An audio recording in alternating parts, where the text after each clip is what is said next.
NBC 10 Breaking News. Good afternoon. I'm Tracy Davidson. We're coming on the air right now with breaking news. We are getting an update on what is happening in the city of Philadelphia following that earthquake this morning. Let's listen. Mayor Cherelle Parker just stepped to the podium.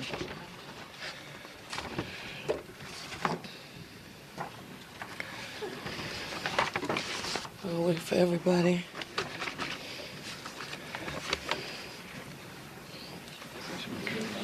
Thank you. Y'all got an elevator, left me behind. Thank you. Where's Dom?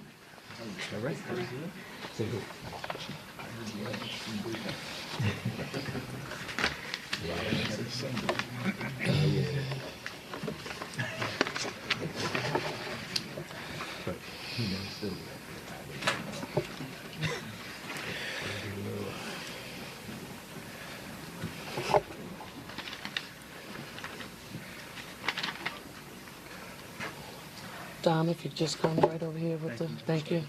Thank you. Good afternoon, everyone. Let me start by saying a special thank you to each of you for coming on such short notice today to hear our response to the seismic activity felt in the Philadelphia region. Earlier today at around 10:30 a.m., an earthquake of a 4.7 magnitude on the Richter scale impacted the east coast of the United States with an epicenter in Lebanon, New Jersey, which is about 50 miles west of New York City. I'm going to let our subject matter, emergency, and public safety experts to brief you more fully on all of the specific details in just a few minutes. However, I am here to communicate clearly and directly to the people of Philadelphia to let you know that your city and our administration is responding to this event swiftly and surely to ensure that we have done everything in our power to keep you safe. Our preliminary assessment of City Hall and the buildings in our municipal complex, this was an assessment that was performed by our public property department, is that our municipal complex sustained no damages. Thank God. And blessedly, no injuries have been reported thus far. I want to reassure the residents and the citizens of Philadelphia that every city and public agency involved in responding to these kinds of situations, it's important that you know we are all working and coordinating together, that we are sharing information and making sure that Philadelphia and Philadelphians are safe. Our Office of Emergency Management, our Philadelphia Police Department, our Water Department, our airport, PGW, PICO, PennDOT, SEPTA, PATCO, every relevant city and regional agency are coordinating and working together to ensure that everyone is safe. From all of the information flowing into us, and again, more information in a moment from our partners in the room who will go into the details, but my job is to let you know that the city of Philadelphia has come through this earthquake in very good shape. Our job is to keep our city safe 24/7, 365. I also right now have to send a special thank you to our president, Joe Biden, who immediately upon hearing the news ensured that every federal agency that we would have needed access to, had there been any catastrophes here in the city of Philadelphia, that they were on standby, waiting to hear from me and my administration. And for that, President Biden, I want to say thank you. You're now going to hear from Dom, who has done a yeoman's job leading our Office of Emergency Management. Dom. Thank you very much, Mayor Parker. Good afternoon, everyone. I'm Dominic Morales, the director with the City of Philadelphia's Office of Emergency Management. At approximately 10:27 this morning, staff here at the Emergency Operations Center in the Office of Emergency Management observed our building shake, and our 24/7 watch center was subsequently alerted by the United States Geological Survey that an approximately 4.7 magnitude earthquake had occurred somewhere in New Jersey.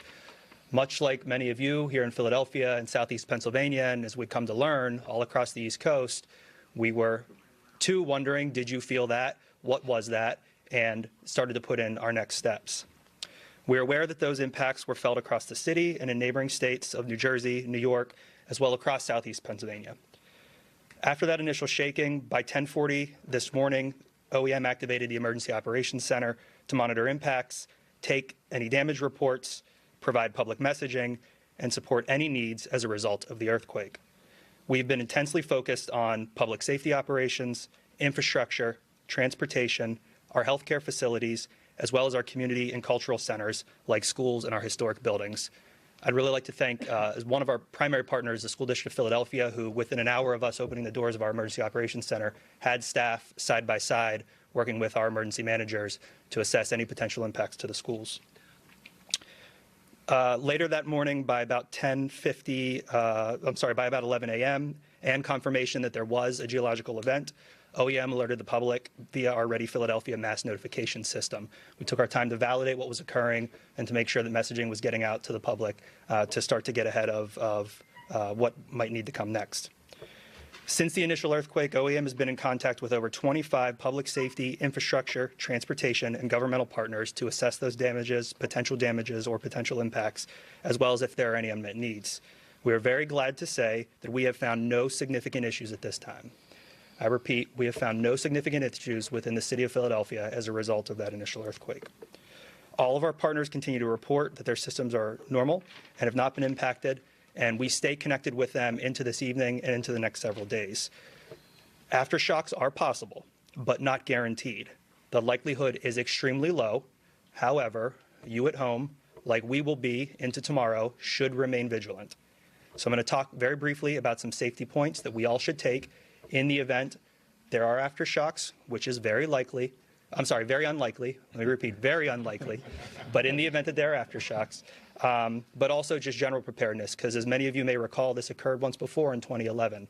And so if an earthquake or aftershocks happens, protect yourself right away. Wherever you are, you're informed to drop, hold on, and take cover. Protect yourself by dropping on your knees and your hands. Hold on to something sturdy, like a table or desk, and cover your head and neck with your arms. If you're driving or in a car, you should pull over and set the parking brake. If you are in bed, you should turn face down and cover your head with your neck and your pillow. If you are outdoors, stay outdoors, away from buildings. If you are inside, stay and do not run outside and avoid doorways. I want to repeat that. You should not evacuate the building that you are in during the trembling of an earthquake. We're also very glad that, unlike 2011, there were a lot less spontaneous self-evacuations, particularly in Center City, this time around.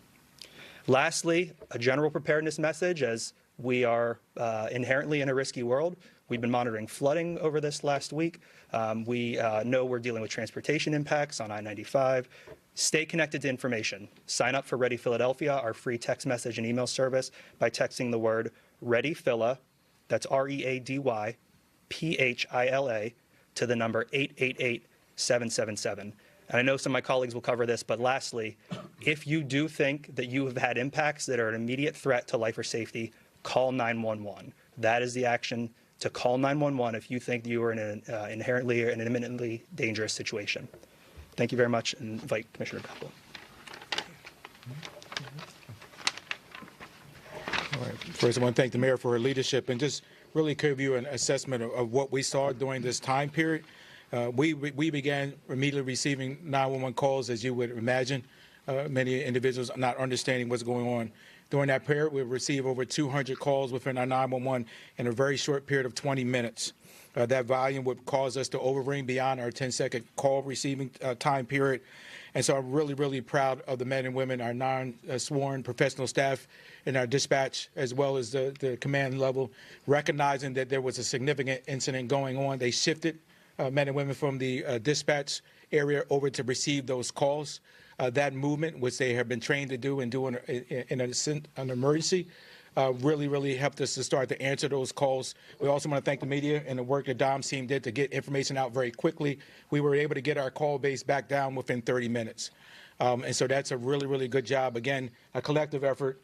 OEM immediately putting information out, the media capturing our information that went out, and we were able to really get our time down. We are back to normal operations at this point. We only have one reported incident of property damage. We have assessed the infrastructure of the Philadelphia Police Department, and we are fine and working effectively. So, again, I just want to give credit to, as the mayor says, communication.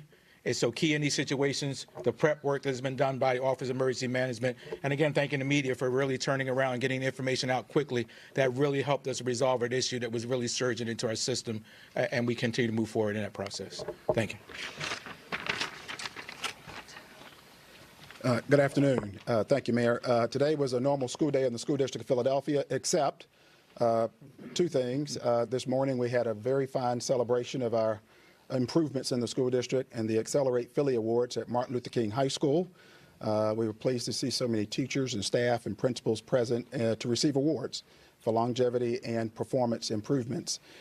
It was a half day here in the school district as our students went home early due to report card conference day for parents this afternoon. Two things I'll note, Mayor. First, immediately upon receiving phone calls about tremors and concerns from folks in schools, our operations team under Colonel Oz Hill immediately connected with Dom, as he said, in the Office of Emergency Management. Our Chief of Safety, Craig Johnson, was immediately in contact with Commissioner Bethel. And so, Mayor, it speaks to this interdepartmental communication and execution expectation that you've established for us, and we thank you for that. Not just in inclement weather. I didn't think it would happen for an earthquake in my tenure in Philadelphia, but stranger things have happened. And then finally, I just want to note that certainly we're working hard to improve achievement, and so we'll be using this as a teachable moment since you're an English teacher, Mayor, in our science classes, and I think we're going to be teaching about eclipses next week. Thank you. Listen, thank you all so very much for your patience. Any technical questions, I'm going to ask Dom if you would come forward and address any technical questions that anyone in the press has at this moment. Yes. One reported incident of property damage. Are you able to elaborate a little bit more on that? Like which neighborhood? I think it's just a house, so let me just mention. We just have a property damage at a house on the block. I don't have the specifics as to what damage was actually incurred in that. In Center City or? No, it's not in Center City. I believe it's in the northeast part of the city. I'll add one quick thing to that. One of the things that we see in any kind of natural event is whether it's flooding, severe winds, that kind of thing, property owners see damage and quite can't determine whether it was a result of that event or before. And that's not to say on this specific instance that's the case, but it is a really good teachable moment to let folks know that your home preparedness, you should be routinely taking pictures of the conditions of your property. You should be routinely aware of what those issues are so that you can make then a better assessment, a better claim with insurance or whatever other resources might be available if that event occurs.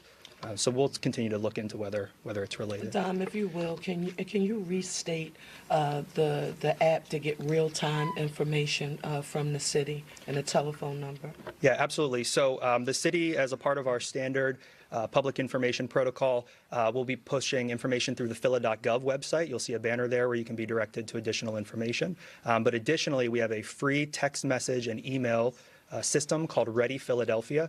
You can go online to phila.gov/OEM, tell us an address that's important to you, give us several phone numbers, several email addresses. However, if you only have about 2 minutes, probably by the time this press conference is over, you could text the word Ready Phila to 888-777, and you will be enrolled to get those text messages. We notified the over 35,000 folks who are enrolled immediately, again, around that 10:50 a.m. timeline, and we'll continue to push updates through there as well. Mm-hmm. Thank you. Thank you all so very much for coming on today.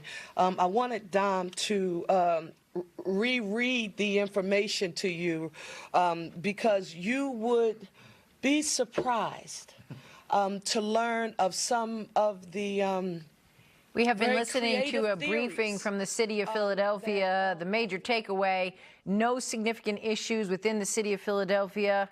Aftershocks are possible, though there's not a high percentage that they could happen, but they wanted us to be ready, to tell you to be prepared in case. And we heard from the police commissioner that they took 200 calls, 911 calls, in the span of 20 minutes, but that everything is back to normal. We have reporters and photographers spanned out across our area, gathering information about the impact and what people saw and felt and heard. We'll have all of that coming up on NBC 10 News at 4, and you can always get real-time updates on our free NBC 10 app. I'm Tracy Davidson.